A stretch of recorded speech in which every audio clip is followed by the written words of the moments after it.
Italy is really the country that when it's against Juventus, you will read about it, you will hear about it for days, for weeks, for months. Already starting, anticipating the worst case scenario with huge big titles, with huge big pictures on the front pages. Anticipating scenarios that are absolutely not the verdicts. Juve in Serie B, Juve in Serie C, Juve minus 15 points. If Juventus continue like that, they are risking to not participate to European competition for the next 3 months. Sometimes even leaking audio tapes, and sometimes even leaking audio tapes that were absolutely non-existent or manipulated. When it's pro-Juve, when something is going towards Juve, well, you don't read about it. You can't find it. It's extremely difficult. So yes, we will speak about that in a few words to make clarity about what happened yesterday. Then we go towards the Ballon d'Or, especially focused on Cristiano Gerelli, Ken and Yildiz.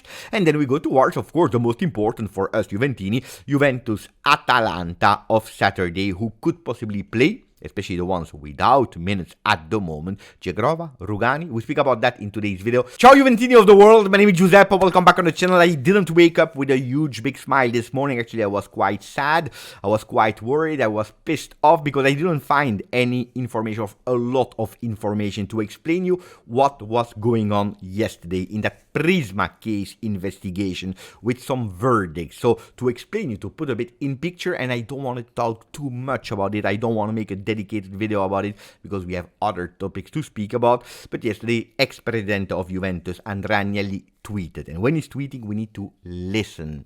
Prisma investigation, for people that forgot or that do not know, we need to go back to November 2021, 4 years ago, where the board resigned, Nedved, Agnelli, etc., etc., etc. Prisma investigation, that was actually accusation to Juve of plusvalenza profit case, about the salary maneuvers, about the creation, the emission of non-existing invoices, and about false communication, official communication of the club. Harsh accusation.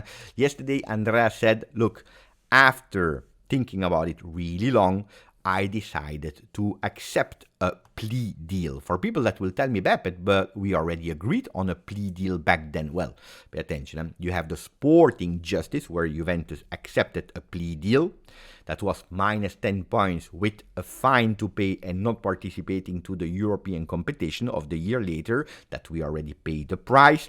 And then you have the normal Italian justice because the case escalated. Well, yesterday Andrea Agnelli told us I accepted the plea deal. A plea deal is a negotiated agreement between a criminal defendant.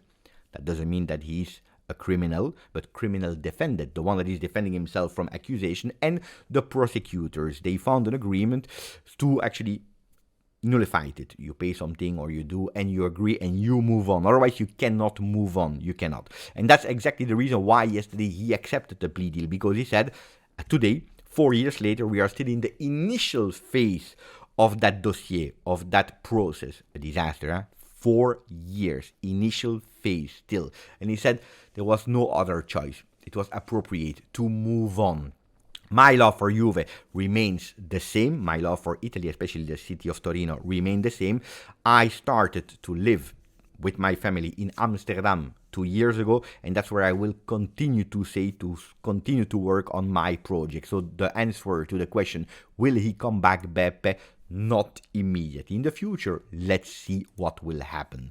Now, not only Andrea Agnelli spoke about it, but also Juventus Football Club in explaining again that also them agreed on a plea deal yesterday. I think it's a 150k fine that they need to pay, but they again repeat, that's important, black on white on official communication, that accepting it doesn't mean that you are guilty.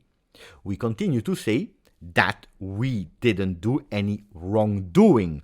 And that's super important for the people, the other fans of football, that will continue to point finger, you did this, you did this, you did this. Juventus continued to explain black on white, we didn't do any wrongdoing. Accepting the plea deal is just because you have no other choice in Italy. And that's super important to understand. In Italy, you cannot beat the sporting justice because they will go in a loop, in an endless loop. We don't open the dossier yet, we will postpone it, we are not able to judge, or we will actually move it to another court, to other people, and you go in loop until you go with 5, 10, 15, 20 years without any verdict. Crazy, eh? When we know that Gravine, Kine, back then, when they gave us the minus 15 points while we were playing, do you remember? I remember really well. Well, everything needed to go fast. They needed to take a decision for the good of Italian football. Strange, eh? Double standard, double velocity, especially if we are speaking about clubs like Inter, clubs like Napoli, that in that case of plusvalenze, profit cases, well, Napoli, Roma, Inter. There we take our time, and nobody's speaking about it anymore. Anyway, you know what is the cherry on the cake in explaining you the sporting justice back then? When we were taken back the minus 10 points, 2 of them were justified because the wrongdoing of Maurizio Arrivabene, that was CEO of Juve at that moment. The problem, and that was a big question raised by the Juventini back then, is we are accused of facts that didn't happen when Maurizio Arrivabene was CEO of the club. So why are we punishing him? Because he was not even there. He was not even taking care of it. But they needed someone that was responsible to actually blame. They took us 2 points. Arrivabene didn't agree with that decision. Yesterday, he has been not finding a plea deal, but yesterday he actually found the way to be acquitted of the accusation, because it's totally logic. Now the problem, of course, is what about the 2 points that were taken back? Because these 2 points influenced you of not participating to the European competition. These 2 points actually made that Juventus lost more than 100 million euro. Well, these 2 points will not be given back. Nobody will tell you about these 2 points. Or you need to find another one to blame for these 2 points if Juve was really guilty. And who was there in charge back then? It was Beppe Marotta, but nobody's speaking about it. Anyway, we continue like some other things that are going towards the same topic. Minus 2 points that will be forgotten. Juve in big page when it's against Juve. We don't speak about it when it's pro Juve. Well, yesterday a bit the same happened in the game Napoli, Pisa. I told you the result was written, and indeed Napoli has 12 on 12 after beating 3-2 Pisa. I don't know if people, they watch the games or watch the highlights. Guys, yesterday a few penalties were not given to Pisa. A few scandalous penalties were not given to Pisa. One of them not given. A minute later, it's Napoli that is scoring. They won 3-2 yesterday. Big, huge scandal in that game, and nobody's speaking about it, because on Gazzetta dello Sport you don't find any information about it. You don't find any information about Corriere dello Sport that are speaking about Napoli, leader, but we know it. Juventus has been penalized. Nobody's speaking about it. It's okay, it's fine, we move on. Let's not speak about it. Even some Juventini are saying we cannot speak about it because we played bad. But reverse it, guys.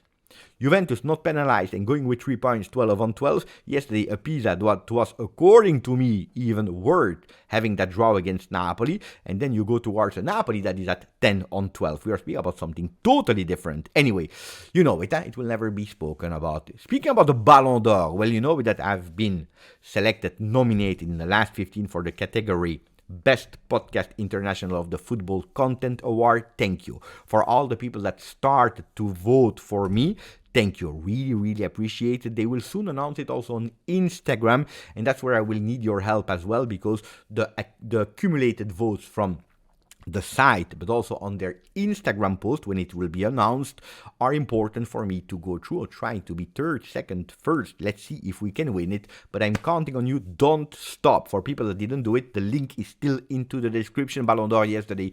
Congratulations to Ousmane Dembele, first, second Lamine Yamal.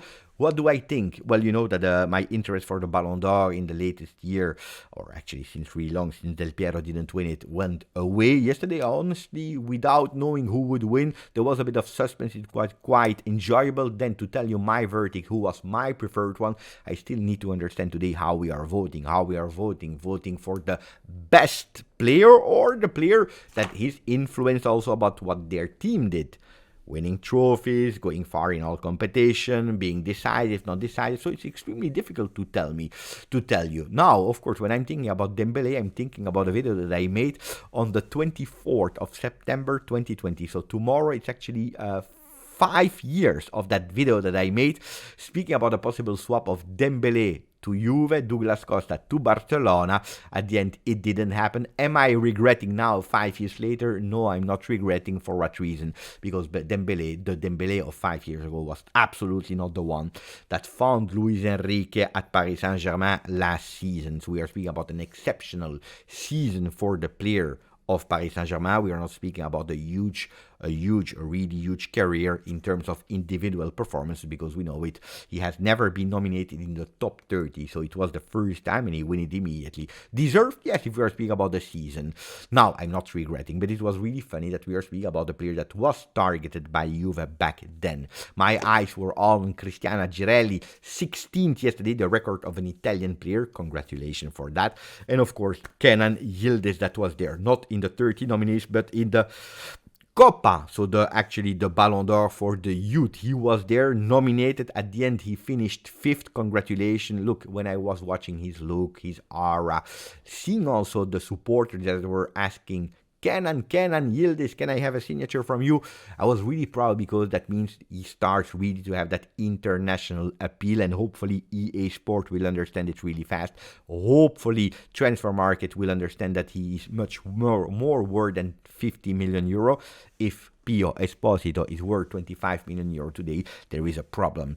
So I was really happy to see him there. He finished yesterday 5th. Now pay attention, I saw a picture yesterday where he was next to Cubarsi, behind Yamal, behind the women football players of Barcelona, in front of Laporta, that is the president of Barcelona. I would love that they take away immediately that idea of taking him to Barcelona in the future. Forget about it. I don't know what they were doing, what kind of game they were playing, but keep your hands down from Kenan, that finished 5th.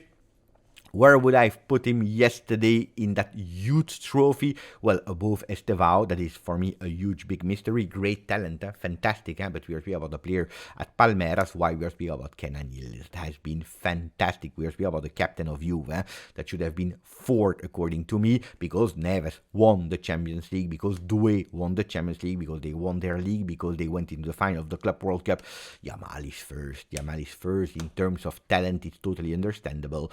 Anyway, now Juventus Atalanta, and I didn't even ask you to put a maximum of like, so if you didn't yet, please do it now. Maximum of like, don't forget to subscribe.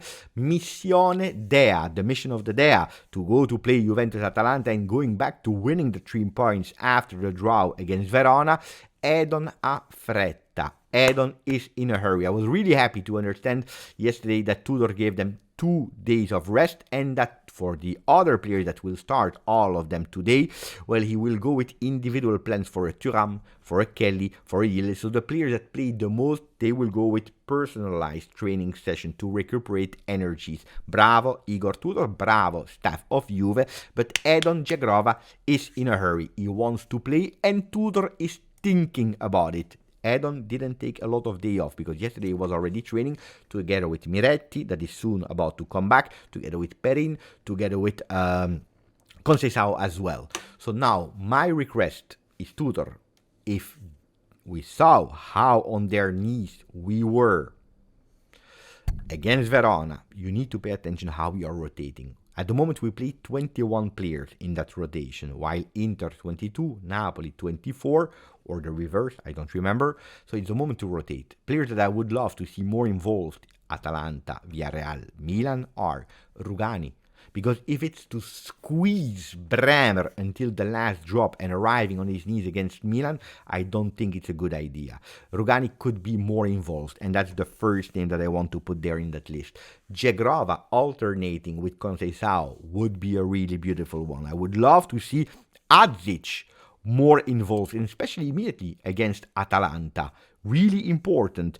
And then I would love Cabal to be more involved. Cabal that at the moment played 16 minutes, but he could be the one that is starting over Cambiaso, that is at the moment not performing. So a Cabal, a Rugani, a Azic, a Jagrova, why not a McKennie?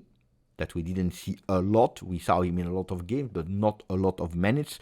McKennie that plays at the moment 141 minutes. So these are the players that I would love to see more involved in the game plan of Juventus Football Club. Ragazzi, if you enjoyed that video, put a maximum of like. Don't forget to subscribe. Grazie, forza, Juve.